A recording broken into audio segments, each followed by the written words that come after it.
소변이 아주 엄청 급했었잖아요. 근데 그게 많이 강도가 좀 약해진 거죠. 지릴 정도로 막 못 참고 그랬는데 이제는 그 강도가 조금 약해져서 지릴 정도는 아닌데 밤에 자다가 화장실 가는 것은 막 3번, 4번씩 갔는데 한 번에서 2번 그 정도로 줄었고. 몸이 약해졌을 때 약해진 몸을 보강하는 차원에서 쓰는 약이고요. 수분을 조절해 주면서 열적인 증상, 여기서 열이라면 염증을 얘기하는 건데 염증 반응을 좀 떨어뜨려 주는 약이라고 생각하시면 돼요. 근데 눈에 관한 약초를 처음에 막 이렇게 설명을 했어요. 그랬더니 댓글에 뭐가 있냐면 당신 눈이나 뭐 안경을 쓰고 있다 얘기예요. 약초 방송 시작하겠습니다. 오늘은 여러분께 처방 소개하는 날인데요. 제가 대학에서 처방을 가르치고 있기 때문에 이 시간이 항상 저한테는 기다려지는 시간입니다. 제가 최근에 어떤 분에게 이 처방을 드렸는데 기대 이상의 효과가 좀 나타나가지고 역시 녹음을 해놨어요, 제가. 그래서 여러분께 녹음 파일을 틀어드릴 테니까 어떤 내용인지 들어보시고 이 처방에 대해서 이야기를 나누도록 하겠습니다. 소변이 마렵기 시작하면 엄청 급해져요. 못 참을 정도로 3, 4년 전부터 그랬는데 요즘에 와서는 좀 이제 너무 그게 심하니까 이제 지리기까지 해요. 또 이제 밤에 화장실을 자다가 한 3, 4번 정도 갔고 소변이 자주 마려운 것은 아닌데 급하게 가서 화장실 가서 소변을 보고 나면은 좀 개운치가 않았어요. 좀 뭔가 이렇게 약간 좀 남아있는 느낌이 있죠. 혹시 병원에서 진단받은 것은 없나요? 없습니다. 없고. 병원에는 안 간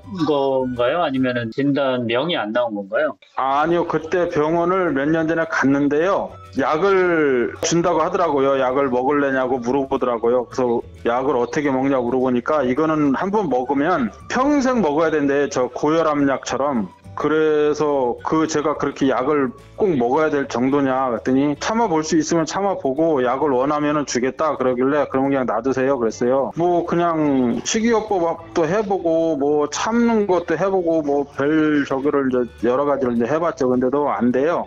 그래서 이제 안 되겠다 싶어서 교수님한테 처방을 받은 거거든요. 그래서 이 처방을 드신 다음에는 어떤 변화가 있었나요? 소변이 아주 엄청 급했었잖아요. 근데 그게 많이 강도가 좀 약해진 거죠. 지릴 정도로 막 못 참고 그랬는데 이제는 그 강도가 조금 약해져서 지릴 정도는 아닌데 왜 화장실 가서 이렇게 막 준비하다 보면 막 나오려고 하는 느낌 있죠. 그런 느낌 정도까지는 있어요. 그래 그 정도 조금 좋아졌어요. 밤에 자다가 화장실 가는 것은 막 3번, 4번씩 갔는데 지금은 이제 한 번에서 2번 그 정도로 줄었고 그렇게 됐습니다. 이분의 경험처럼 소변이 아주 급하게 참을 수 없을 정도로 이런 증상을 가지고 있는 사람 많죠?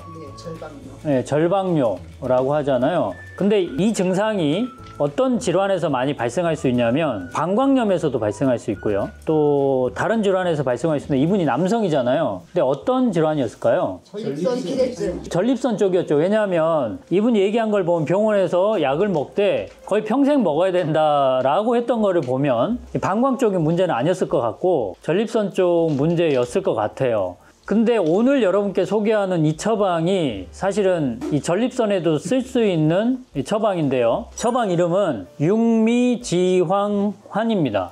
들어보신 것 같으세요? 사실 여러분들이 들어봤을 정도라면 되게 유명한 처방이라고 생각하셔야 되는데 전문가들 입장에서는 굉장히 유명한 처방입니다. 기본 처방이기도 하고 근데 저는 사실 이 육미지황환을 아주 자주 쓰지는 않는데 왜냐하면 이것보다 좀 더 좋은 처방도 있고 하기 때문에 여러분 육미지황환은요 한마디로 얘기하면 나이 든 사람한테 쓰는 처방이에요. 물론 옛날에는 아이들한테도 썼던 약이긴 한데 지금으로 봤을 때는 나이가 든 사람한테 더 효과가 좋은 게 왜냐하면 체력이 좀 떨어질 만한 그 타이밍에 나타나는 여러 가지 증상이 쓰는데 그 중에 하나가 소변증 문제예요. 소변 문제로 고생하시는 분들은 이 육미지황환을 꼭 기억을 하시기 바랍니다.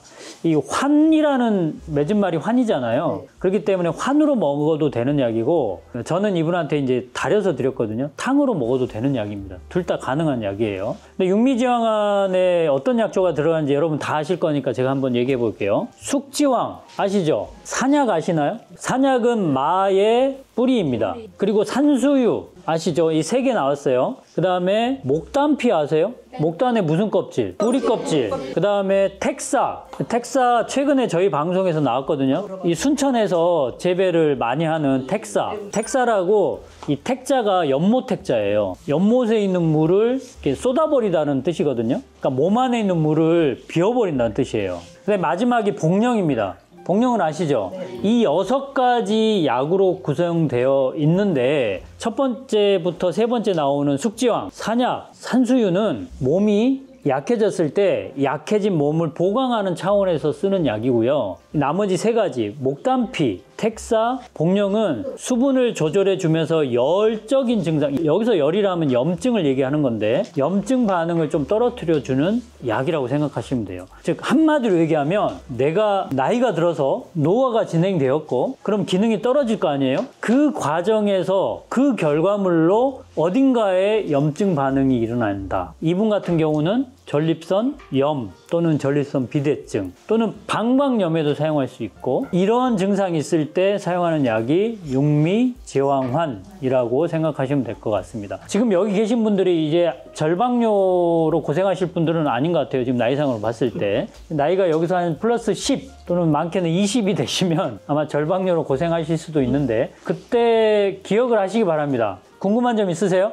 궁금한 것보다도 교수님한테 부탁 좀 드릴 말씀이 있어서요. 그 눈에 대한 거는 보니까 잘 이렇게 안 해주시는 것 같아서 저 지인이 눈을 이제 녹내장, 백내장 수술을 다 했는데 한쪽 눈은 결국은 실명을 했고 지금 한쪽 눈은 거의 지금 희미한 상태인데 그 한쪽 눈마저도 지금 이제 실명이 가까운 상태인데 병원에서는 다시 또 수술을 권유를 하고 있는 상태고 그래서 이제 본인은 이제 어떻게 할지를 몰라가지고 그런 상태거든요. 그래서 백내장이나 녹내장 이런 눈에 대한 것도 좀 좋은 약 조가 있으면 방송 좀 해주십사 부탁드립니다. 눈에 대한 얘기 해달라고 했는데 제가 좀 트라우마가 하나가 있는데 유튜브를 제가 시작한 게 2016년도인가부터거든요. 뭐 한 10년 가까이 됐잖아요. 근데 눈에 관한 약초를 처음에 막 이렇게 설명을 했어요. 그랬더니 댓글에 뭐가 있냐면 당신 눈이나 뭐 안경을 쓰고 있다 얘기예요.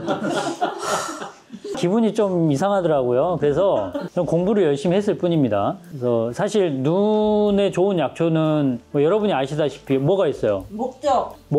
목적이 이제 속세라는 식물을 목적이라고 그래요. 그리고 구기자, 결명자, 꿀풀, 또 뭐 있어요? 감국 이렇게 다양한 약초들이 있고 이보다 좀 더 있어요. 그러니까 녹내장에 쓰는 약초 이거 외에도 있고 그런데 눈이 특히 이제 노화로 인한 질환이라면 빨리 치료가 안 되다 보니까 상당히 어려운 점이 있는 것 같아요. 그래서 이 눈에 대한 약초를 지금 설명 안 하셨다고 지금 아우성이신데 설명 안 했어요, 피디님? 했어요. 그건 아닌데. 예, 했죠. 좀 더 이렇게 찝어달라? 네. 좀 더 구체적으로 얘기해달라. 사실 이렇게 구체적으로 얘기해달라 하시는 분들도 댓글이 많아요. 뭐 몇 그램 들어가는지, 구체적으로 어떻게 사용하는지 막 이런 댓글이 많은데 사실 저도 할 말이 있어요. 이제 사실 용량이나 또 어떤 약초를 더해야 되느냐 뭐 이런 부분은 그 사람을 보지 않고 이렇게 한다는 게 상당히 어려운 부분이 또 있어요. 일반적인 걸 얘기해 드리면 안 맞는 경우도 있고 그래서 제가 방송에서 구체적으로 얘기하는 게 조금 어려운 점이 있다는 거 얘기를 좀 드리고 싶어요. 그리고 두 번째는 구체적으로 얘기하면 여기서 얘기하면 저는 뭐 먹고 살라고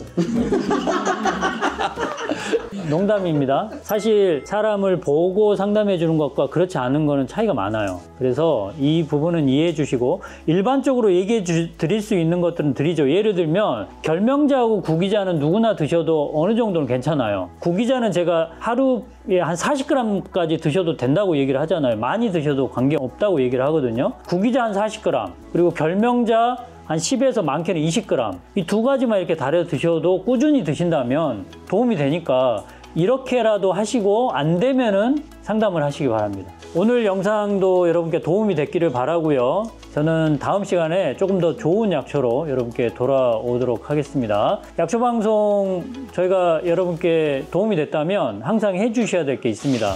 구독, 좋아요 눌러주세요.